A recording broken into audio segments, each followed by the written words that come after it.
আজকের এই পরিবর্তন এসেছে এবং যেই ত্যাগটা শুরু করেছেন আমাদের সেই আবু সাইদ, যার বুকটা পেতে দিয়েছিল বুলেটের সামনে এবং নিথর দেহ মাটিতে পড়ে লুটিয়ে পড়েছিল। এবং শুধু রংপুরেই নয়, সারা দেশেই ঢাকাতে এই ছাত্ররাই ঢাকার কালো খেলাপথকে রক্তে রঞ্জিত করেছিল, লাল করেছিল। শুধু ছাত্র নয়, শ্রমিক, যুবক, বিভিন্ন শ্রেণী পেশার মানুষ এমনকি বাচ্চা শিশুরা পর্যন্ত জীবন দিয়েছে এই ফ্যাসিবাদী হাসিনা সরকারের পতনকে নিশ্চিত করার জন্য। যার কারণে তাদের এই আত্মত্যাগ জাতি কোনোদিনই ভুলবে না। আমি বিশ্বাস করি, যেমন ৭১-এর মুক্তিযুদ্ধ ভোলেনি, ৫২-র ভাষা আন্দোলন ভোলেনি, তেমনি এই ২৪ সালের বাংলাদেশে নতুন করে যে স্বাধীনতা পেয়েছে সেই স্বাধীনতাকেও কেউ ভুলবে না ইনশাল্লাহ। এই সরকারি শহীদ বুলবুল কলেজটা এখন অনেক মুক্ত পরিবেশ হয়েছে, যেন ছাত্র ছাত্রীরা, আমাদের ছাত্র ভাইয়েরা, ছাত্রী বোনেরা যেন তাদের জ্ঞান চর্চা করতে পারে। এই শিক্ষা প্রতিষ্ঠানটা যেন জ্ঞান চর্চা লীলাভূমি হয়, কোনো সন্ত্রাসীদের যেন অভয় অরণ্য না হয়। বিগত দিনে যেটা হয়েছিল ইনশাল্লাহ আগামী দিনে যেন সেটা না হয়। আমার সদ্য শিক্ষক মন্ডলীর কাছে এবং ছাত্র ছাত্রী ভাই বোনদের কাছে এটা আমাদের প্রত্যাশা থাকবে এবং পাশাপাশি অত্র এলাকাবাসীর কাছেও আমাদের এই প্রত্যাশা থাকবে যেন এই শিক্ষা প্রতিষ্ঠানটা যেন শিক্ষার পরিবেশ বজায় থাকে এবং জ্ঞান চর্চার লীলাভূমিতে পরিণত হয়। এটা যেন কোনো মাদক সেবীদের আখড়ায় পরিণত না হয়, কোনো সন্ত্রাসীদের আখড়ায় পরিণত না হয়। এটা যেন ছাত্র ছাত্রীদের মিলন স্থল হয়, শিক্ষা কেন্দ্র এবং প্রকৃত শিক্ষা কেন্দ্র যেন হিসাবে পরিণত হয়। এটাই সবার কাছে আমার প্রত্যাশা এবং সদ্য শিক্ষক মন্ডলী এবং ছাত্রছাত্রীদের কাছে এটা আমার আশা করি যেন এই পরিবেশটা যেন শিক্ষা প্রতিষ্ঠানে বজায় থাকে।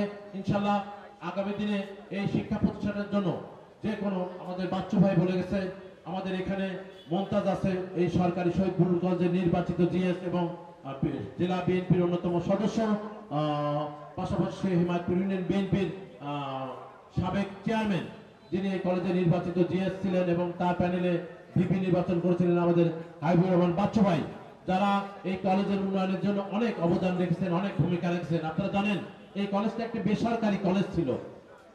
শহীদ প্রেসিডেন্ট সাত্তার সাহেবের সময়, বিএনপির সময়েই এই কলেজটা সরকারিকরণ হয়েছিল। সরকারি শহীদ বুলবুল কলেজ এবং পাবনার মহিলা কলেজ সহ এই দুটি কলেজ এখানে সরকারিকরণ করা হয়েছিল বিএনপির সরকারের সময়। তো সেই জন্য আমরা বলবো ইনশাল্লাহ আগামী দিনেও ইনশাল্লাহ এই কলেজের উন্নয়নের ধারাবাহিকতা অব্যাহত রাখার জন্য আমরা জাতীয়তাবাদী ছাত্রদল, বিএনপি সহ সকল অঙ্গ সংগঠন মিলে চেষ্টা করবো যেন এই কলেজটার অনেক উন্নতি সাধন করতে পারি। যেহেতু এটা পাবনার প্রাণ কেন্দ্রে অবস্থিত, এই কলেজটার উন্নতি হলে অবশ্যই আমরা মনে করি পাবনার উন্নতি হবে। সেই জন্য আমি আমার বক্তব্য দীর্ঘায়িত করতে চাই না, শুধু বলতে চাই যে আজকে ছাত্র সমাজের ত্যাগ, এটা আসলে বক্তৃতা দিয়ে, বিবৃতি দিয়ে বলার অবকাশ নেই। যে কাজটা আমরা নিজেরাও করতে পারিনি, আপনারা জানেন আমরা বাংলাদেশ জাতীয়তাবাদী দলের নেতৃবৃন্দ শত শত হাজার হাজার নেতাকর্মী বিএনপিরও জীবন দিয়েছে, রক্ত দিয়েছে, গুম হয়েছে, খুন হয়েছে, শত শত মামলার আসামি হয়েছে, কারা অন্তরীণ হয়েছে, কিন্তু যে কাজটা আমরা করতে পারিনি সেই কাজটা বাংলাদেশের ছাত্র সমাজ করেছে। আমি তাদের অন্তরের অন্তঃস্থল থেকে অভিনন্দন জানাই, কৃতজ্ঞতা জানাই, মুবারকবাদ জানাই, যেন এই ধারাবাহিকতা ছাত্র সমাজ যেন তাদের এই ধারাবাহিকতাকে অক্ষুণ্ণ রাখতে পারে। দেশের যে কোনো ক্রান্তি লগ্নে বিগত দিনে ছাত্র সমাজ যেভাবে এগিয়ে এসেছে, ইনশাল্লাহ আগামী দিনেও ছাত্র সমাজ সেইভাবে এগিয়ে আসবে।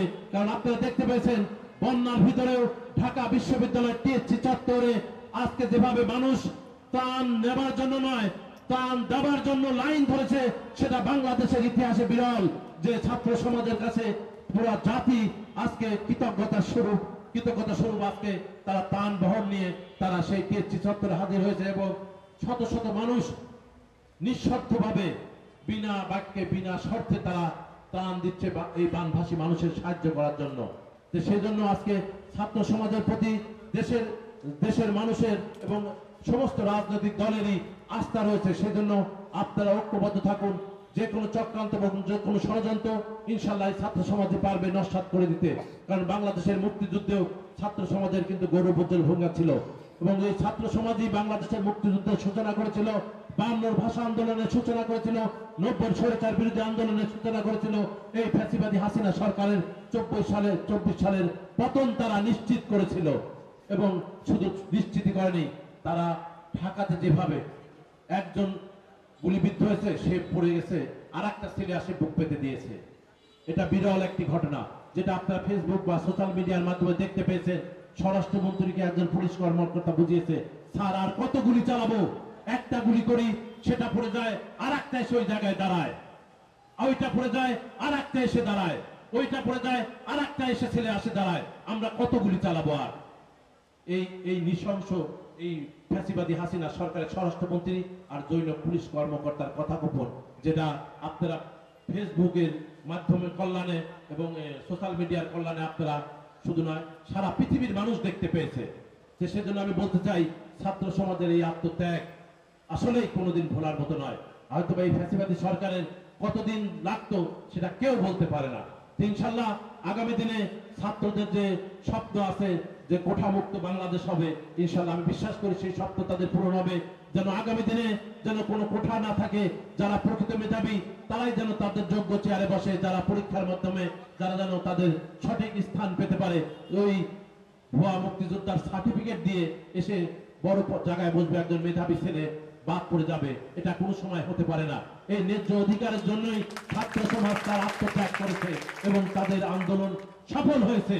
ইনশাল্লাহ আগামী দিনে ছাত্র সমাজের যে কোনো উদ্যোগের পাশে আমরা থাকব, ছাত্ররা থাকবে, বিএনপি থাকবে, জনাব তারেক রহমান থাকবে, খালেদা জিয়া থাকবে, ছাত্র দল থাকবে, যুব দল থাকবে, স্বেচ্ছাসেবক দল থাকবে, শ্রমিক দল থাকবে, কৃষক দল থাকবে, সর্বোপরি পাবনাবাসী সহ দেশবাসী এই ছাত্র সমাজের পাশে থাকবে ইনশাল্লাহ।